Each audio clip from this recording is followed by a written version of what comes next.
Selamat pagi saudara-saudara. Sebelum kita memulai membaca Alkitab, mari kita berdoa.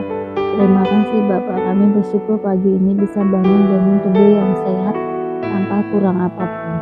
Sebelum kami melakukan aktivitas hari ini, kami rindu untuk membaca Alkitab Tuhan, untuk melandasi hidup kami dengan kebenaran-Mu. Oleh sebab itu kami semakin hari semakin berkenan di hadapan-Mu Tuhan. Urapilah setiap kami Tuhan, di dalam nama Tuhan Yesus. Haleluya. Amin. Tuhan berfirman kepada Musa, inilah yang harus menjadi hukum tentang orang yang sakit kusta pada hari pentahirannya.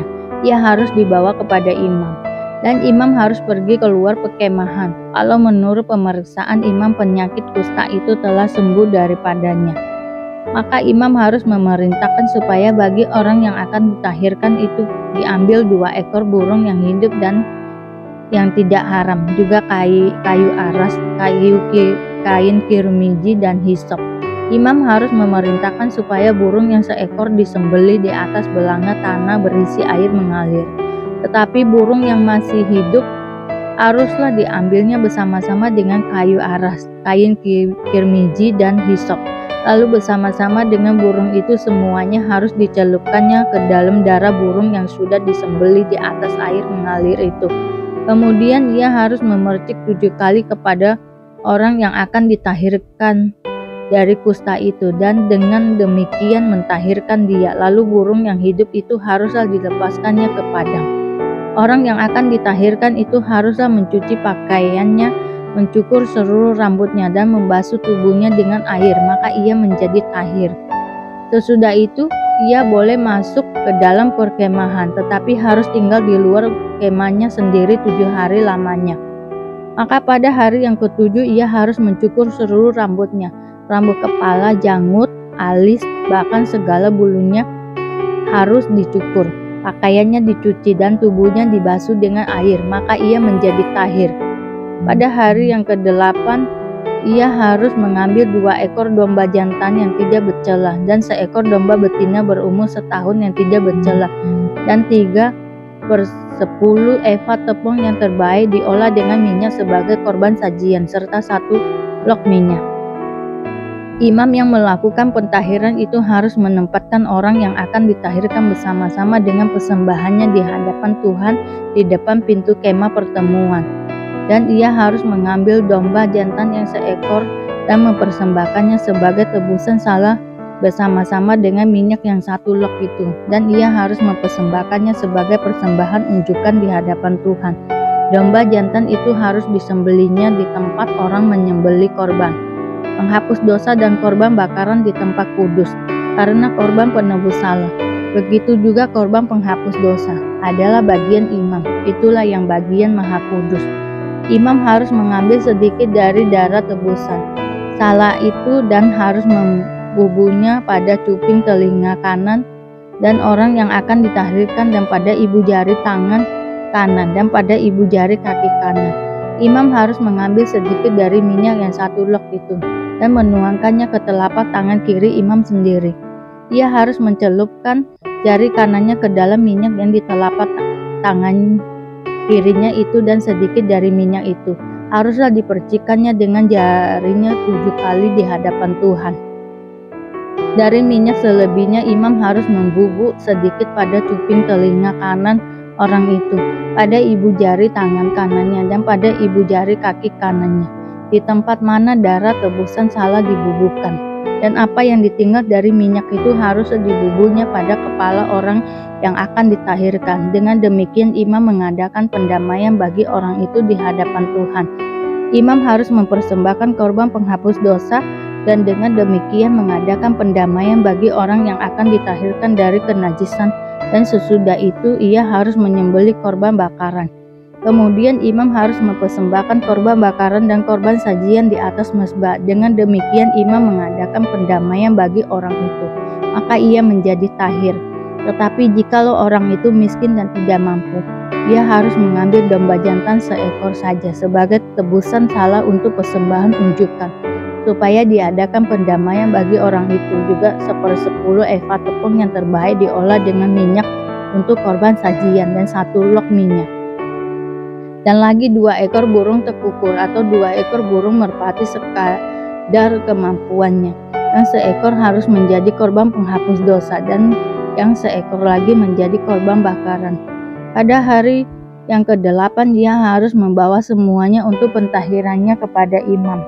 Ke-8 pintu kemah pertemuan di hadapan Tuhan. Kemudian imam harus mengambil domba tembusan salah dan minyak yang 1 log itu. Lalu imam harus mempersembahkan semuanya sebagai persembahan ujukan di hadapan Tuhan.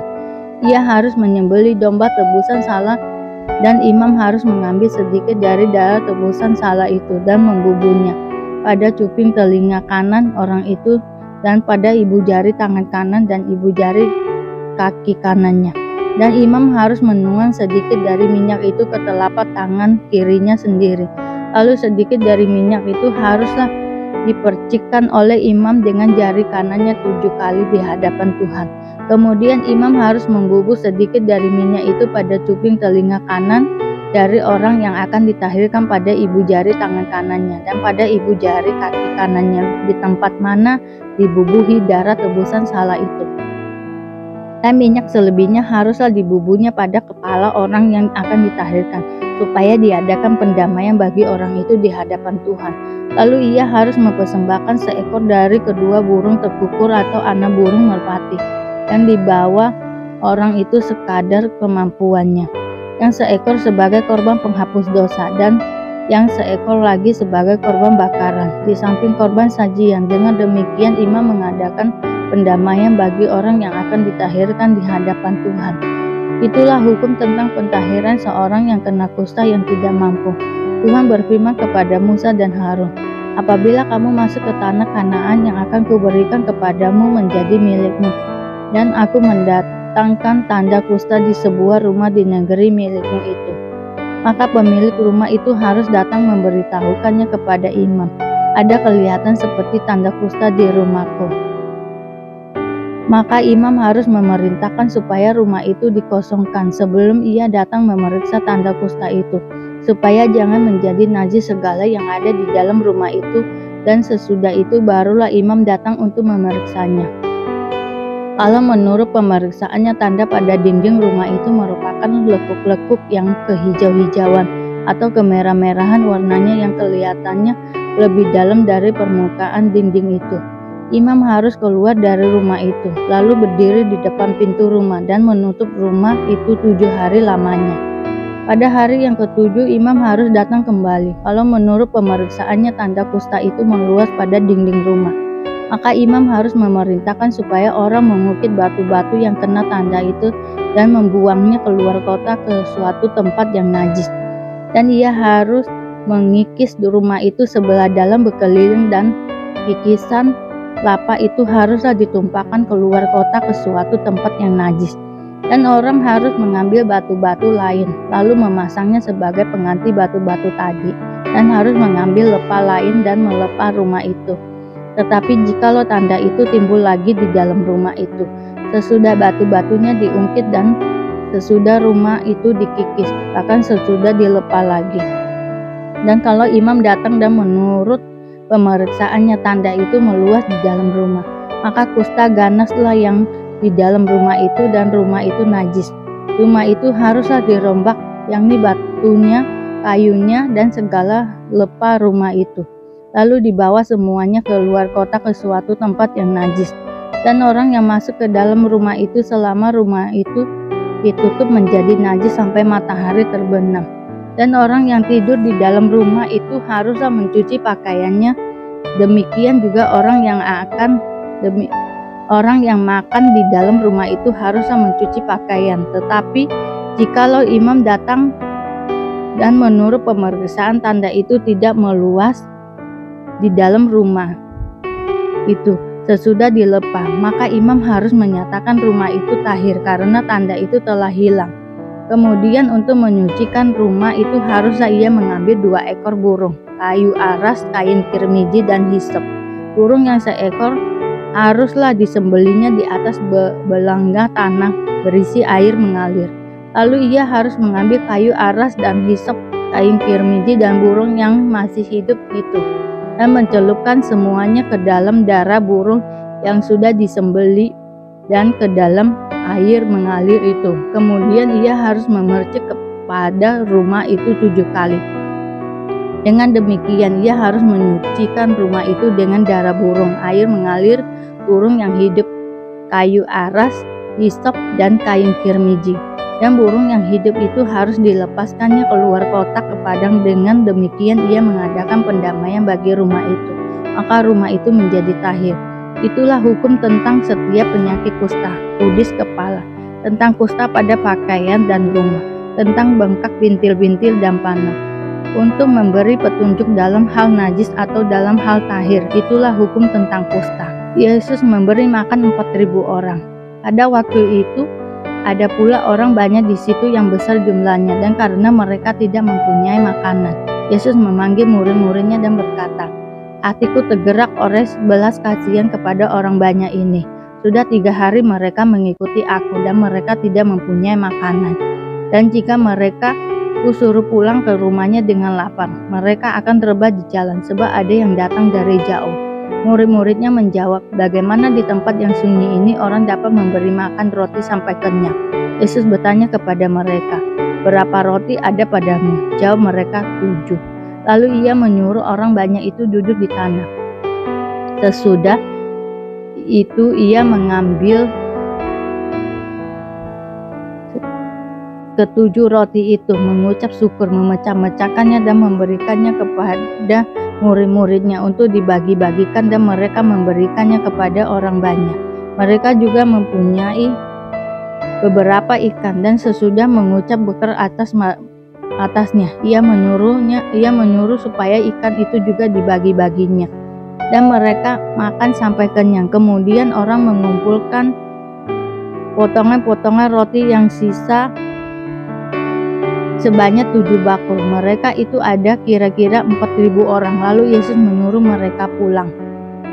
Ia segera naik ke perahu dan murid-muridnya dan bertolak ke daerah Dalmanuta.